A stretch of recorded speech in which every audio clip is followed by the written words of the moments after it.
William Ruto anatoa pesa kwa gavana yenu na wale wajumbe watatu vijana wadogo, yule Osoro, yule Zahil na yule Nyakundi, kumtatiza huyu kiongozi.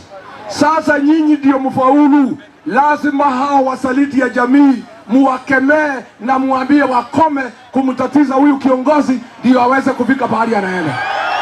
Harambee! Huyu kiongozi kama nyinyi hapana kuwa waangalifu. Huyu msaliti mkuu wa jamii ya Wakisii, huyu Simba Arati, mfukuze yeye akuwe one term. Si ndio? Wangapi wanasema Arati ni one term? Arati aende asiende? Ni msaliti si msaliti? Wewe Arati, na kuuliza wewe kijana mdogo, unachukua pesa kwa Kasongo, unaenda unachukua wakora, unawapatia mapanga jana ati wakuje Kisii waumize mtoto wenu Fred Matiang'i, waumize viongozi, wapige akina mama, wapige watoto. Hii pesa unachukua kwa Kasongo ni ile iko na damu ya Gen Z.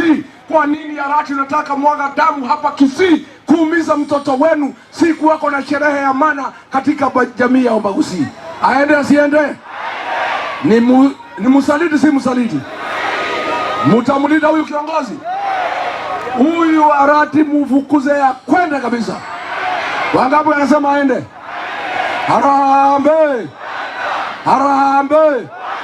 Sisi tutasaidiana na Fred Matiang'i na tutamtafutia heshima kwetu, lakini ndio tumuheshimu kwetu, lazima tuone heshima hapa nyumbani, si ndio? Ikiwa Arati anatukana yeye hapa, kwa nini sisi tushughulike kuheshimu yeye kwetu? Kwa nini? Kwa hivyo mpira iko kwenu pale kwetu Mlimani. Mimi nikiwa kiongozi ya jamii, hakuna kamoja kanaongea huko. Wakitaka kunitukana wanaenda Sogoi, si ndio? Kwa nini nyinyi mnakubali Arati na Osoro na Nyakundi na Zahil kutukana kiongozi wa jamii?